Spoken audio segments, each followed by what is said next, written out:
दिल्ली पाठोपाठ चंद्रपुरातही नोव्हेंबरचे 30ही दिवस प्रदूषणानं भरलेले असल्यानं आकडे प्रदूषण मंडळाच्या आकडेवारीने समोर आलेत. चंद्रपूरसारख्या प्रदूषित शहरात सुद्धा अनेक नागरिक विविध आजारांनी त्रस्त आहेत.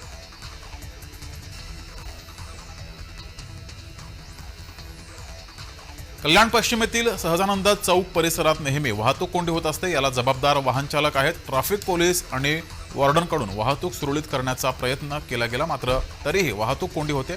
शनिवारी दुपारी सहजानंद चौक परिसरात वाहतूक कोंडी झाली. एकीकडे ट्रॅफिक वॉर्डननं वाहतूक काढण्याचा प्रयत्न करत होते, तर या वाहतूक कोंडीत अडकलेल्या एका अँब्युलन्सला काढण्यासाठी चक्क बस कंडक्टरला रस्त्यावर उतरून वाहतुकीमध्ये या अँब्युलन्सला वाट करून द्यावी लागली आहे.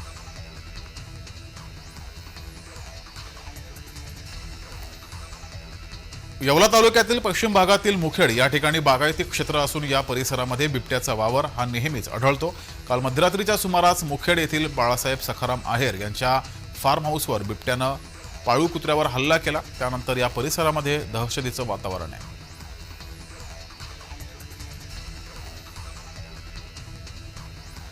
वाशिम जिल्ह्यातील ब्रह्मा गावात श्री दत्त जयंती निमित्त जगदंबा देवीचा यात्रोत्सव असतो आणि यासाठी हजारो भाविक हे ब्रह्मा या गावात दाखल झाले. माता जगदंबा देवी ज्यांच्या मनोकामना पूर्ण करते त्या भाविकांनी आपल्या डोक्यावरील केसांच्या शेंडीनं बैलगाडी ओढून नवस फेडलाय.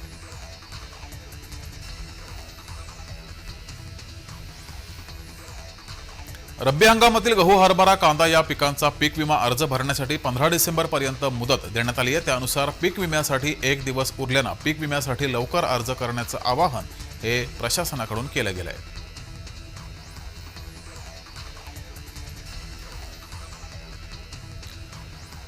अंदरसूलमध्ये कडकडीत बंद पाळला गेलाय. परभणी घटनेचा निषेध करण्यासाठी येवला तालुक्यातील अंदरसूल या गावात कडकडीत बंद पाळला गेला. परभणी येथे काही समाजकंटकांकडून संविधानाचा अपमान केला गेला आणि त्या पार्श्वभूमीवर हा बंद पाळला गेलाय.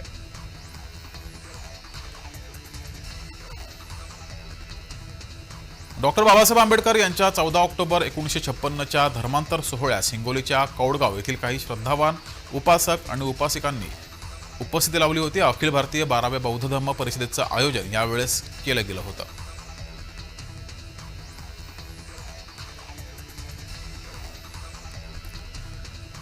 श्री क्षेत्र नारायणपूर या ठिकाणी दत्त जयंती उत्साहात साजरी झालेली आहे. पुरंदर तालुक्यातील नारायणपूर येथे श्री दत्त महाराज यांचे दर्शन घेण्यासाठी राज्यभरातून देशभरातून मोठ्या प्रमाणात भाविक हे आले होते.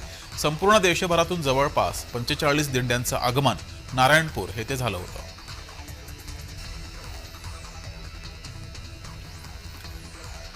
मार्गशीर्ष पौर्णिमेनिमित्त मृग नक्षत्रावर संध्याकाळी श्री दत्ताचा जन्म झाला अशी आख्यायिका आहे, म्हणून या दिवशी श्री दत्त जन्मोत्सव सर्व दत्तक्षेत्रांवर साजरा होतो.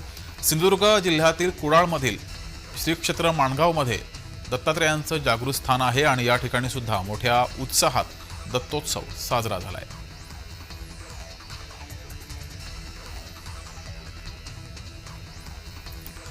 मुंबई गोवा महामार्गावर वाहतूक कोंडी झालेली होती. वीकेंडसाठी कोकणात जाणाऱ्या पर्यटकांनी मोठ्या प्रमाणात गर्दी केल्यामुळे ही वाहतूक कोंडी झाली होती.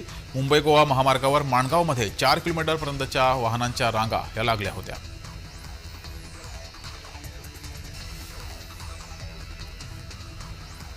अक्कलकोटचे श्री स्वामी समर्थ महाराज दत्ताचे अवतार मानले जातात. त्यामुळे श्री दत्त जयंती दिवशी महाराष्ट्रासह कर्नाटक, आंध्र प्रदेशातून मोठ्या संख्येनं अक्कलकोट येथे भाविक दाखल झाले होते. मोठ्या उत्साहात या ठिकाणी सुद्धा कार्यक्रमाचं आयोजन केलं होतं.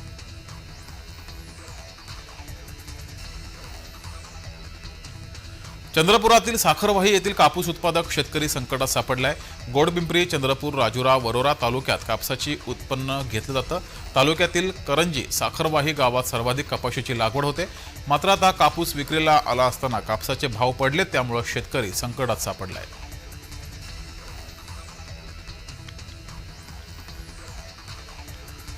बदलत्या वातावरणामुळे रुग्णसंख्येत वाढ झाली आहे. सर्दी, खोकला आणि तापाचे रुग्ण सर्वाधिक आढळत आहेत. छत्रपती संभाजीनगरामध्ये मागील 15 दिवसांपासून सतत वातावरण बदल होत असल्यानं इथल्या नागरिकांच्या आरोग्यावर परिणाम झालाय.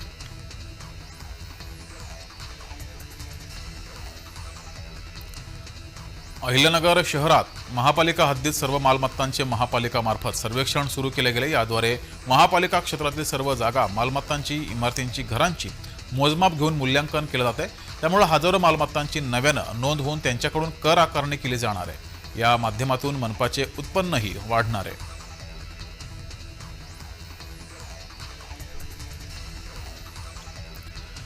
लोणीचे ग्रामदैवत असलेल्या म्हसोबा महाराज यात्रेला उत्साहामध्ये सुरुवात झाली आहे. यात्रेनिमित्त म्हसोबा मंदिरात आकर्षक फुलांची सजावट केली गेली आहे. यात्रेच्या माध्यमातून ग्रामीण अर्थकारणाला चालना मिळत असल्यानं या ठिकाणी खेळण्याची दुकानं, रहाट पाळणे, खाद्यपदार्थांचे स्टॉल मोठ्या प्रमाणात लागलेत.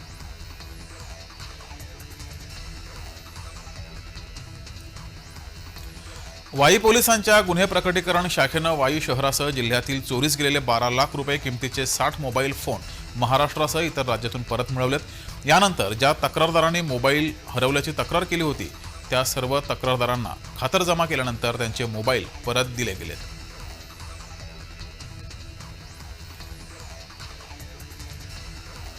मिरजेमध्ये एकाला व्हॉट्सअपवरून कॉल करून 1,38,00,000चा गंडा घातला गेलाय. दोघा अनोळखी व्यक्तींच्यावर मिरज शहर पोलिसांमध्ये गुन्हा दाखल केला गेलाय. मिरजमध्ये एका 51 वर्षीय व्यक्तीला हा कॉल करून गंडा घातला गेलाय.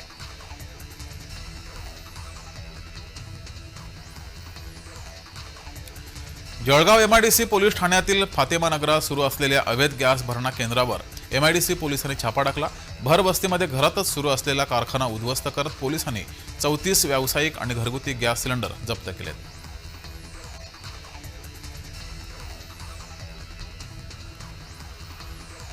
जळगाव जिल्हा विधी सेवा प्राधिकरण जळगाव आणि वकील संघ यांच्या संयुक्त विद्यमाने राष्ट्रीय लोक अदालतीचे आयोजन हे केले गेले होतं. जिल्हा न्यायालय येथे या कार्यक्रमाचं आयोजन केले. यामध्ये अनेक दिवसांपासून प्रलंबित न्यायालयीन खटले यांचा निपटारा केला गेलाय.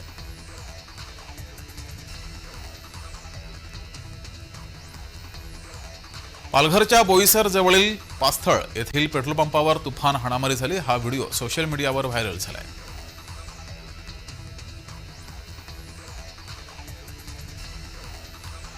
कुंभारळी घाटात ट्रॅफिक जाम झालेला आहे. सुट्ट्यांच्या दिवशी अनेक जण घरातून बाहेर पडतात, फिरण्यासाठी बाहेर जातात. त्यामुळे पश्चिम महाराष्ट्र आणि कोकणाला जोडणाऱ्या कुंभारली घाटात सकाळी 5:30 वाजल्यापासूनच वाहनांच्या लांबच लांब रांगा लागल्या होत्या.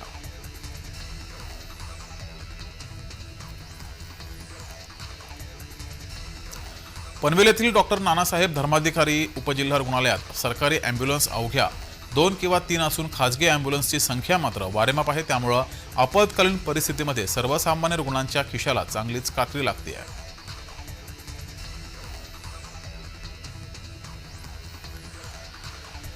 धुळे जिल्ह्यात तापमानाचा पारा चांगलाच घसरू लागला असून यामुळे कडाक्याच्या थंडीत वाढ झाली आहे. थंडीचा पारा हा 4.4 अंशाच्या खाली गेलेला आहे. त्यामुळे परिसरात आणि जिल्ह्यात मोठी थंडी पसरली आहे.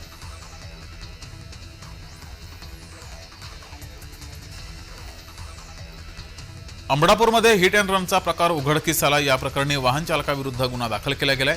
अमडापूर पोलिसांकडून वाहनाचा शोध सुरू आहे. अज्ञात वाहनांनी दुचाकीला धडक दिली. यामध्ये दुचाकीवरील 3 जण ठार झालेत.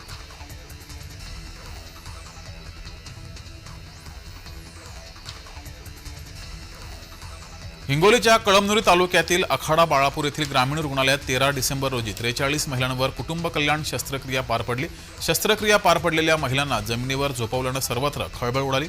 ग्रामीण रुग्णालयात शल्यचिकित्सक नितीन तडस यांनी तातडीनं भेट दिली असून या प्रकरणाची चौकशी केली आहे. चांगल्या प्रकारे शस्त्रक्रिया पार पडली असून महिलांनी डॉक्टरांचे आभार मानल्याची माहिती तडस यांनी दिली आहे. तर जमिनीवर झोपवल्यानं चौकशी करण्यात येणार असल्याचं सुद्धा तडस यांनी सांगितलं आहे.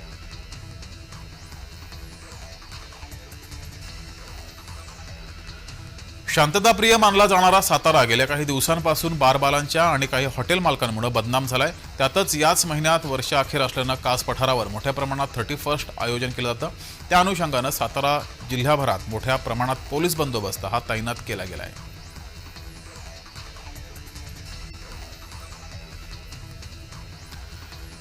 सातारा तालुक्यातील कुस खुर्द गावाच्या हद्दीत वनविभागाला आजारी अवस्थेत बिबट्या आढळला.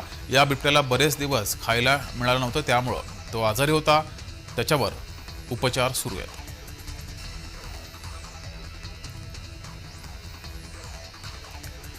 धुळे शहरालगत जाणारा नागपूर सुरत महामार्ग हा धुळेकरांसाठी डोकेदुखी मानलाय. गेल्या अनेक दिवसांपासून या महामार्गावर काम सुरू आहे, मात्र काम पूर्ण होत नाही. त्यामुळे धुळेकरांना ट्रॅफिकचा सोबतच धुळीचा त्रास सहन करावा लागतोय.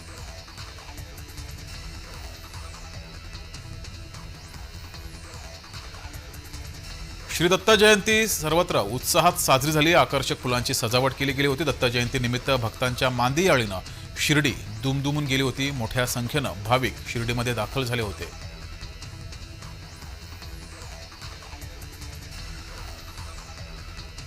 छत्रपती संभाजीनगरमध्ये वडिलोपार्जित जमीन विक्री केल्यानंतर ती मोजणी करून खुणा करून देण्यासाठी भूमी अभिलेख उपअधीक्षक कार्यालयाच्या 2 कर्मचाऱ्यांनी 35,000ची लाच घेतली। या प्रकरणी एसीबीनं दोघांना रंगेहात पकडलंय आणि त्यांना अटक केली आहे।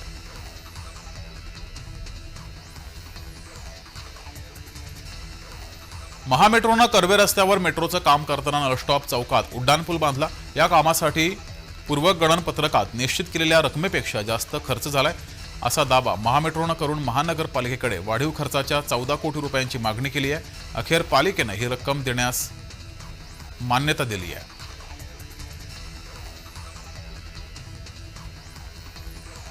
पश्चिम महाराष्ट्र आणि कोकणाला जोडणाऱ्या कुंभार्ली घाटात सकाळी मोठ्या प्रमाणात ट्रॅफिक जाम झालं होतं, मात्र त्यानंतर हळूहळू हा रस्ता पूर्वपदावरती आलाय।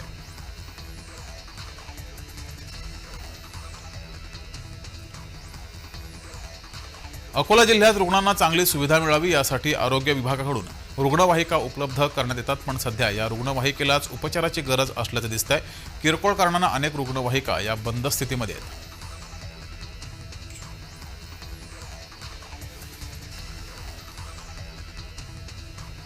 द्राक्ष पंढरी म्हणून ओळख असलेल्या नाशिक जिल्ह्यातच गेल्या 4 ते 5 वर्षांपासून द्राक्ष लागवड क्षेत्र कमी होत चाललंय। द्राक्ष लागवड क्षेत्र कमी होत असल्यानं द्राक्ष बागायतदार या संघटनेकडून चिंता व्यक्त केली गेली आहे।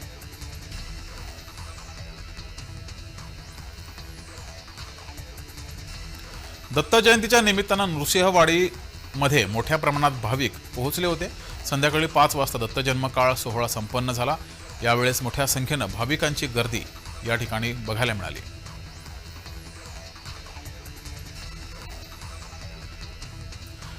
मार्गशीर्ष पौर्णिमेनिमित्त राज्यासह संपूर्ण देशभरात दत्त जयंती मोठ्या उत्साहात साजरी केली जाते।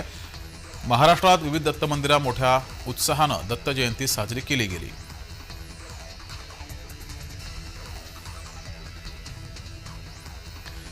अकोल्याचा पारा 10.6 अंश सेल्सिअसवर गेलाय, त्यामुळे जिल्ह्यात हुरहुरी भरली आहे। या थंडीत अकोलेकर मॉर्निंग वॉकचा आनंद घेताना दिसत आहेत।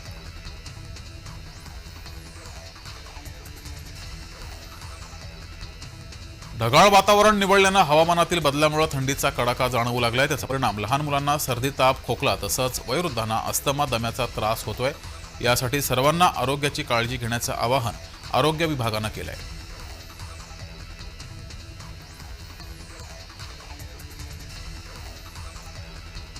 एमपीएससीच्या मुख्य परीक्षेचा निकाल कधी लागणार असा सवाल विद्यार्थ्यांनी उपस्थित केलाय।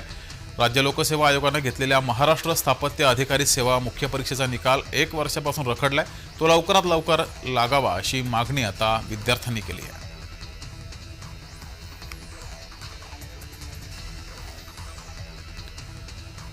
बहुविद्याशाखीय शिक्षणाला चालना देण्यासाठी आणि उच्च शिक्षण क्षेत्रातील विविध संधीचे दालन मुंबई विद्यापीठात खुलं करण्यात येणार आहे। यासाठी दुहेरी पदवीसह पदवी आणि ट्विनिंग पदवीच्या शिक्षणासाठी मंजुरी देण्यात आली आहे।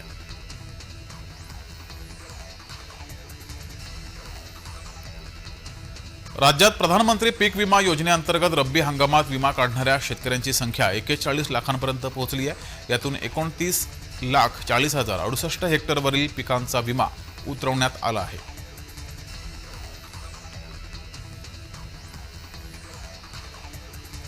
31च्या पार्श्वभूमीवर नवी मुंबईत 7 ठिकाणी छापे टाकले गेले। या कारवायांमध्ये 12 कोटींचे ड्रग्ज पोलिसांच्या हाती लागले। या प्रकरणी 11 नायजेरियन नागरिकांना नवी मुंबई पोलिसांनी अटक केली आहे।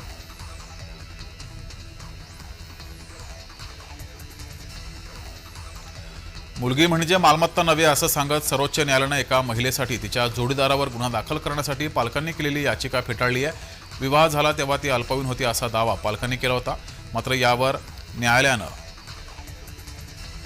उत्तर देताना मुलगी म्हणजे मालमत्ता नाही असं म्हटलंय।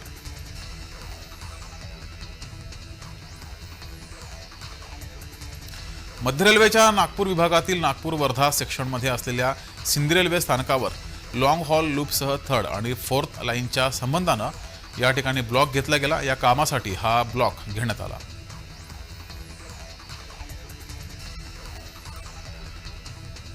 गोंदिया जिल्ह्याच्या अर्जुनी मोरगाव येथे रात्री 12 वाजेच्या सुमारास धान मळणीसाठी शेतात तयार करून ठेवलेल्या धानाच्या पुंजीला अचानक आग लागली। यामध्ये शेतकऱ्याचं मोठं नुकसान झालंय।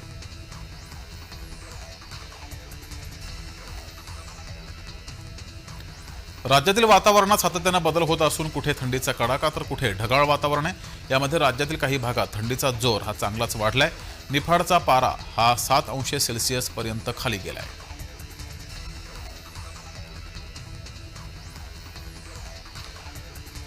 येवला शहरात सुरक्षेच्या दृष्टीने प्रमुख भागांमध्ये लाखो रुपयांचा खर्च करून सीसीटीव्ही यंत्रणा बसवली गेली आहे। मात्र सतत होणाऱ्या चोऱ्या, सोनसाखळी चोरीच्या घटना तसंच अपघात या कारणांसाठी ही यंत्रणा 3 वर्षांपूर्वी बसवली गेली। ही सीसीटीव्ही यंत्रणा अवघ्या महिन्याभरातच बंद पडल्यानंतर सुमारे 3 वर्षांपासून ही यंत्रणा धूळ खात पडली आहे।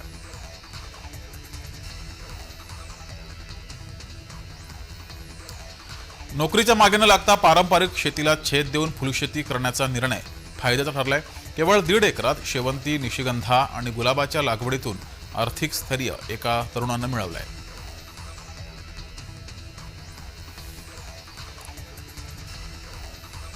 अमरावती जिल्ह्यात पुढील 4 दिवस शहरासह जिल्ह्यातील तापमानात फारसा बदल दिसून येणार नाही। हवामान खात्यानं हा अंदाज वर्तवलाय।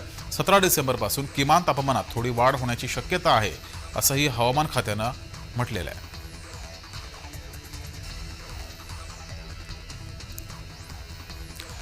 एनआयए कडून दुसऱ्या दिवशी संशयितांचे क्रॉस व्हेरिफिकेशन केलं गेलं। अमरावतीत 3 दिवसांपासून एनआयएची टीम तळ ठोकून आहे। पुन्हा त्या संशयित तरुणाची चौकशी केली गेली। अधिक माहिती मिळवण्याचा प्रयत्न एनआयए कडून केला गेलाय।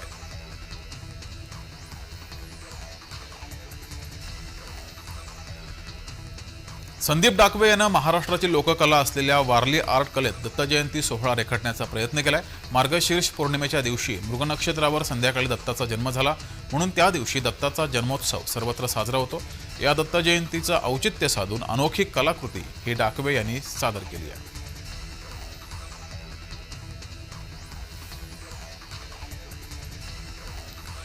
शुक्रवारी सराफा बाजारात सोने 1400 रुपयांनी घसरून 80,000वर आले, तर चांदीच्या दरात 4200 रुपयांची घसरण झाली आहे।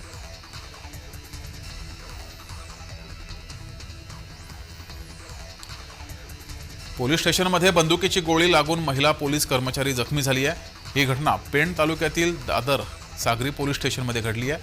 नूतन लाड असं जखमी महिला पोलीस कर्मचारीचं नाव आहे। सदर महिला पोलीस कर्मचारी बंदूक साफ करण्याचं काम करत असताना हा अपघात घडलाय।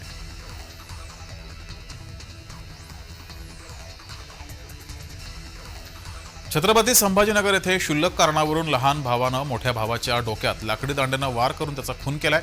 सुनील भाऊसाहेब पवार असं मृताचं नाव आहे, तर राजू उर्फ नंदकुमार पवार असं संशयित आरोपीचं नाव आहे।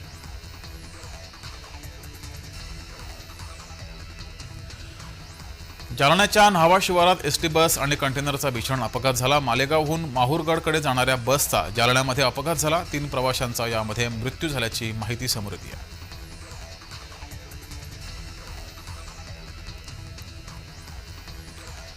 पैठण येथे शेतकऱ्याकडून कापूस खरेदी करणाऱ्या 2 व्यापाऱ्यांनी 1,05,000 रुपयांची फसवणूक केली आहे। यामुळे आता परिसरातील शेतकऱ्यांमध्ये भीतीचं वातावरण पसरलंय।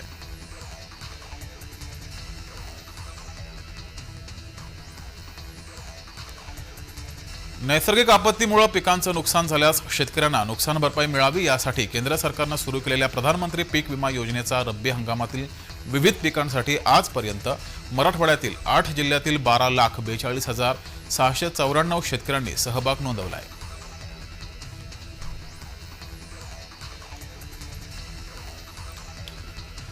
छत्रपती संभाजीनगर जिल्ह्यातील बनावट दारू तयार करणाऱ्या तरुणास राज्य उत्पादन शुल्क विभागाच्या अधिकाऱ्यांनी ताब्यात घेतलं। राहुल काशीनाथ गायकवाड असं या आरोपीचं नाव आहे।